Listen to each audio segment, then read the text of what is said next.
Assalamualaikum. Kita dari kelompok 2 PDB 92 sedang melakukan field study di Masjid Nurul Zaman. Perkenalkan, aku Dea Sylviani Rum, NIM 1423131 dari FEB. Perkenalkan, nama aku Firza Sabrina, NIM 1423118 dari Vokasi. Perkenalkan, nama aku Natania Denoksa Putri, NIM 122231044 dari FIB. Perkenalkan, nama aku Tika Nuria dengan NIM 423231074 dari Vokasi. Hai, perkenalkan nama saya Viral Mitsadinda Nabilosnia, biasa dipanggil Virial dengan NIM 132231237 dari Fakultas Keperawatan. Perkenalkan, nama aku Rizkula Eka dengan NIM 113231281 dari Fakultas Psikologi.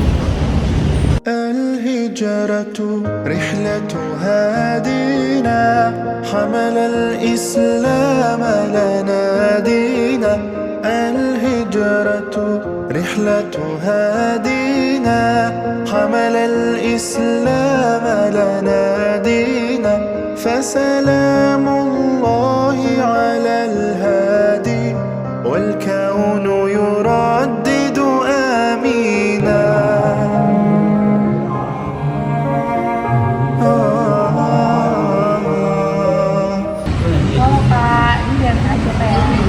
Kenalin, aku Aisyah dari Psikologi Angkatan 2020. Oke Kak Aisyah, di sini aku mau nanya bagaimana sih modernisasi agama ini mempengaruhi tradisi dan nilai-nilai agama dalam masyarakat? Kalau buat aku sendiri, modernisasi itu kan sebenarnya pasti bahwa yang mengalami agama itu sama pengaruh negatifnya. Kalau pertama dari pengaruh positif ke impact-nya ke nilai-nilai Islam itu sendiri, jadinya kita tuh lebih mudah untuk memperkenalkan Islam nilai-nilai dan Islam itu tadi lewat dari ada sosial media.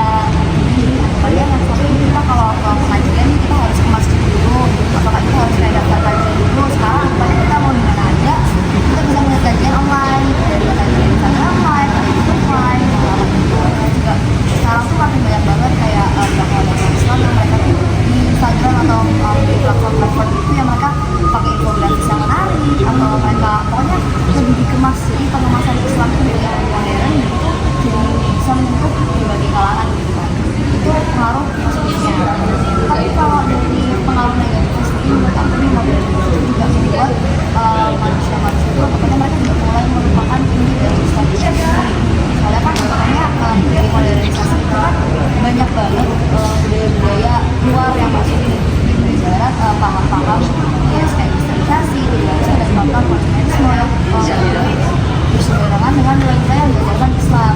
Jadi kedepannya modernisasi juga memberikan dampak negatifnya jadi orang-orang karena mereka terlalu terpengaruh sama tasnya gitu sampai lupa kalau misalnya kayak oh ya kita tuh harus ikutin itu pedoman Islam ada Islam nilai-nilai itu harus dibawa. Jadi kita tuh harus kayak menyeimbangkan videonya gitu. Jadi kayak anggapannya kita harus bisa mengambil yang positif ini dan kita harus aware apa negatif itu supaya bisa kita tinggalkan dulu. Oke, terima kasih banyak ya Kak. Halo Kak, sebelumnya boleh perkenalan dengan Kakak siapa? Saya Firda, saya Anissa.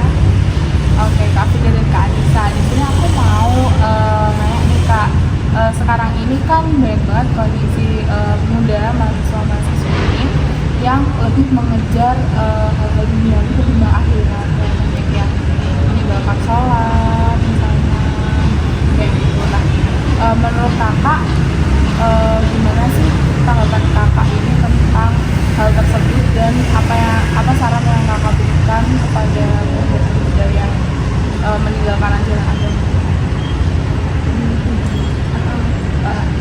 Iya, apa yang nggak? Sebenarnya kehidupan kita itu nggak terlepas dari sistem. Kalau misal kita disistemkan gitu ya untuk sholat semua ya kita nggak masalah gitu. Kita itu bisa dipengaruhi oleh sistem sekuler. Sekuler itu kalau kalian mungkin anak fisik itu bakal tahu dia itu memisahkan agama dengan kehidupan. Jadi sangat relate gitu. Kenapa kok anak sekarang itu kehidupannya itu ya dia nggak akan berpikir agama ini ya sebatas ibadah ritual gitu. Dia ya udah sholat gitu, sholat puasa zakat oh aku udah semua ya udah selesai. merasa dia udah selesai gitu dengan urusan agamanya gitu. Makanya ketika dia sedang bahagia gitu ya, dia kadang lupa sholatnya gitu.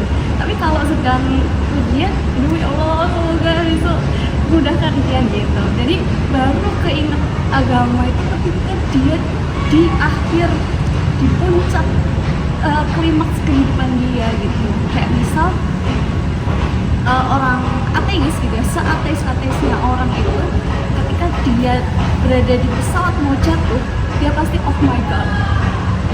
Nah itulah sistem hidup kita itu sekuler gitu. Jadi kenapa kok kita itu banyak pemuda sekarang itu manusia gitu semua, dari kalangan anak kecil, pemuda, orang tua itu semuanya itu nggak keinget agamanya, istilah agamanya itu nggak ingat agamanya, baru ingat ketika dia di puncak klimaks kehidupan dia yang dia butuh suatu keajaiban gitu. Terus apa tadi? Saran kakak nih untuk pemuda-pemuda yang mungkin lupa akan kewajiban hidup ibadah.